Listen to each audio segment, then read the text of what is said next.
brother. What's up, Ron? How's it going, Chad? That's our partner. That's all good. Yeah, for sure. I got you. I don't know where Chad. Go ahead, do your time. Put it together.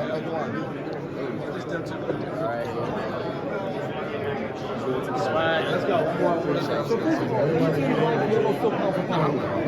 Undisputed, still the face of boxing, still sells the best pay-per-view numbers. The coolest dudes on earth right there. You're just a fan, man. The whole Watson fan. I see you tomorrow, right? Yeah. What's the prediction for tomorrow night, Chad? Oh yeah. So yeah, what's up? What's the prediction for tomorrow night, Charlo or Castaño? I think Charlo pulled out because I think he's a great fighter. He's setting up for destiny. I think he's going to be here for a long time, and I think he's going to pull it out. Playing a rematch, training for a rematch, is that similar to like playing a series in the NBA playoffs? Like you have to play your opponent again, and you have to work on something different because you know what you're going to do the first time? Well, it's hard to say. I think if we had Sean Porter here, Sean Porter could probably explain it to me better. But since Sean Porter's not here, I'm going to represent Sean real quick. Let me tell you about that. That's so we got shout out to the Porter Way podcast.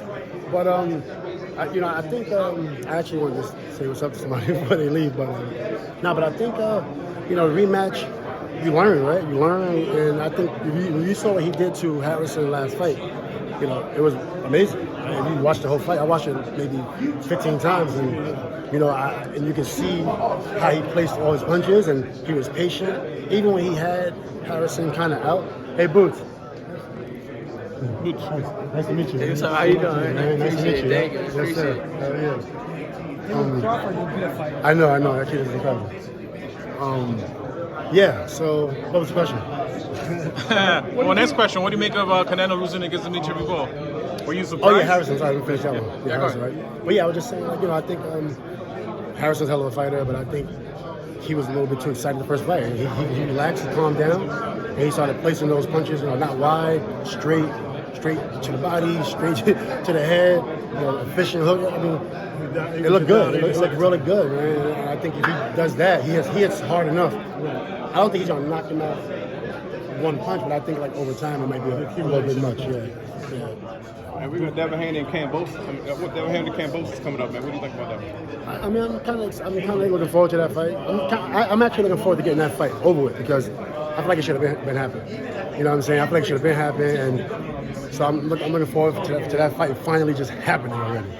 Now, last week, That Tank and Rolly fight. Yeah, Tank and Rolly. I mean, I'm a TNT guy, and then they both are TNT guys. So, but with that being said, I don't really have, I guess, a horse in the race. You see what I'm saying? I do like Gervonta because I think he'll be a superstar.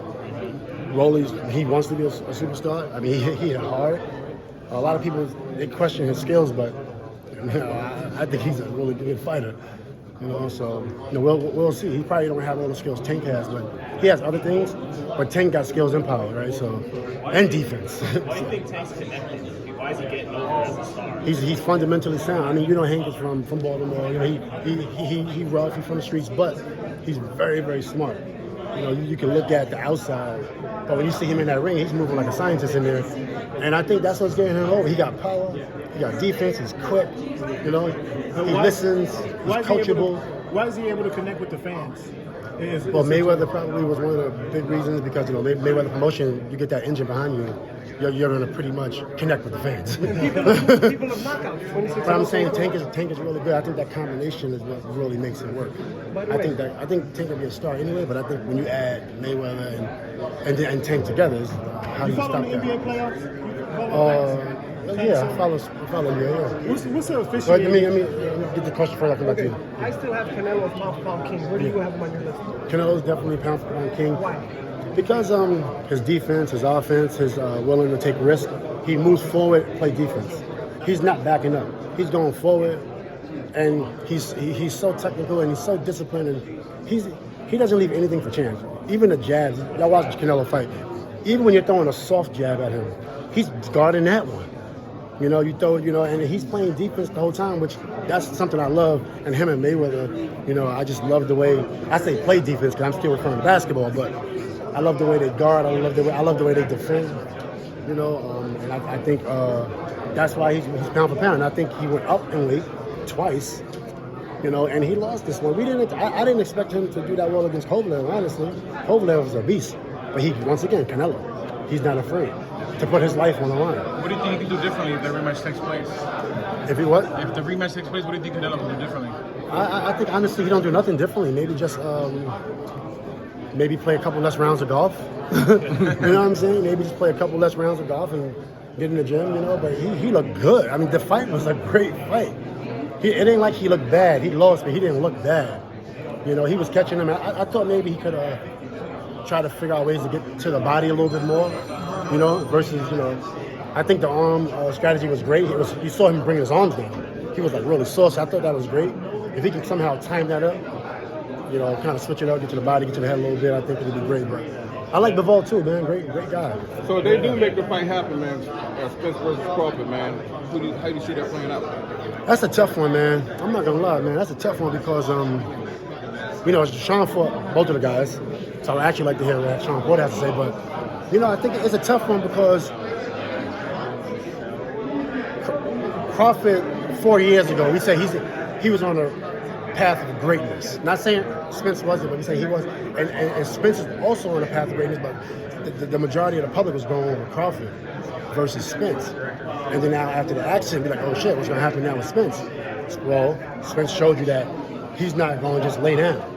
He ain't gonna just let Crawford, even though Spence is making more money, but I think Crawford had the fans that were saying he was number one. Right? So now you get two guys in their prime. How do you pick? You know what I'm saying? I don't know how you pick. You can say the power with Spence, but he's also smart. Or you can say, you know, the ring generalship with Crawford, but he's also powerful. So it's literally, I don't know. You think the Hulk would be able to maybe even beat either one of them, even, you know, with him being the guy still coming up? But we all know it's boxing, so anything can happen, you know, even Marquez and Pacquiao. But with that being said, I think with Boots, I think Boots got to do exactly what everybody else did. You can't just get Spence, right? You can't just get Crawford. And then that's not fair to Crawford and Spence, because what if somebody was to lose? You know, everybody got to earn the right to fight, you know, for the cash, to fight the big fights. You know what I'm saying? You can't just jump to a big fight. But you see what Boots is doing now. If I'm not mistaken, this is a big fight. He's fighting a tough guy. So that's pretty wild. You want to chat on tomorrow? Yeah. All right, let me know. I will. Call me. I got you. Are you Are you taller than him now? No, I'm not. I owe you a game, too. I owe you a game. Right. Whole four paces Yeah. team had crazy defense. Talk to me. Yeah. Ridiculous. Officiating this year's playoff. Do you notice a difference, or is it just heightened? The officiating seems kind of whack. Do you notice a difference? It's funny you say that. One of my favorite call in the playoffs, it was a game maybe 2 weeks ago, and it was the black ref. He made a tedious call, but it was a good call, right? So I feel like it was getting better, but now I feel like it's not as consistent. But I do think the NBA is way better than what it was a couple of years ago. This is my favorite season over the last 5 years. Oh, that's good. I don't know if y'all know that. Maybe I feel like that, but it's just incredible. I got another question on that, but you're a defensive player. Talk about that play that Holiday made at the end of the Bucks game. That was incredible. That was a good Two plays. yeah, exactly. Got the block, and then the steal. I think the block was awesome. Awesome block, great timing. And then you look at the steal, great timing. Something that I would have done like that. I don't know if I would have took that risk on that steal. That was crazy. That was a great risk. That was a good risk. But I think it taught Marcus Smart a lesson. I thought that was great for Marcus because Marcus could play point. But I don't know if he ever been in that situation with the money on the line. He's matured into a point guard in the NBA. He matured into a point guard, so I think he'll be better next time. Yeah. I think he'll be better next time. And you talk about he should have did something. He should have dribbled, hopped on 2 feet, and he would have two options to pivot out, and he could have found someone. But he caught him as he's crossing the half court line. Crossing, then he hesitated. He got a little nervous. Yeah, that was the cold move by Holiday. He was what do you call it? He was indecisive. Yeah. But I think he'll improve. I think he'll get better from that. You said this has been your favorite season. I got a question for you.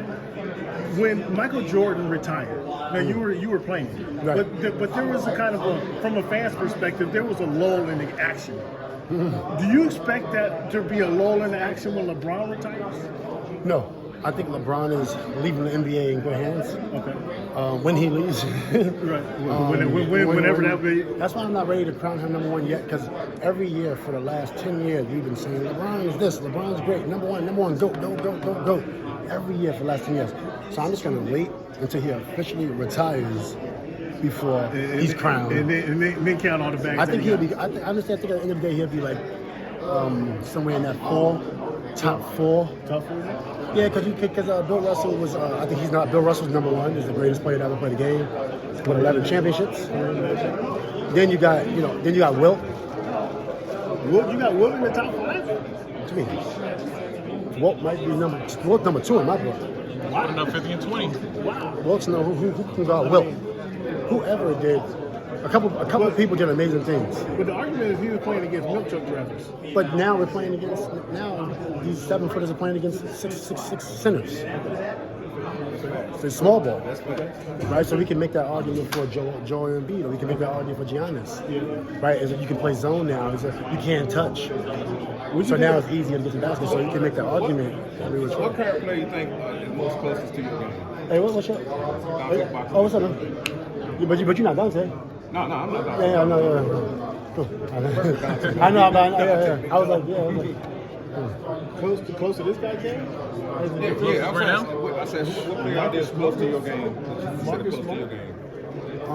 You said who's what? Who's the closest to your game? Closest to my, I'm gonna say, I'm gonna reverse that for you, because like my career was good, then it was like suspensions, and it was like kind of indecisive. But let me say who I would like to be most, who I like to be like. You know what I'm saying? I would have liked to play like Kawhi. I think LeBron also. I think that's somebody. But I think he has defense offense, but he plays more offense because he has to. But I think Kawhi is somebody I would have loved to play like in this day.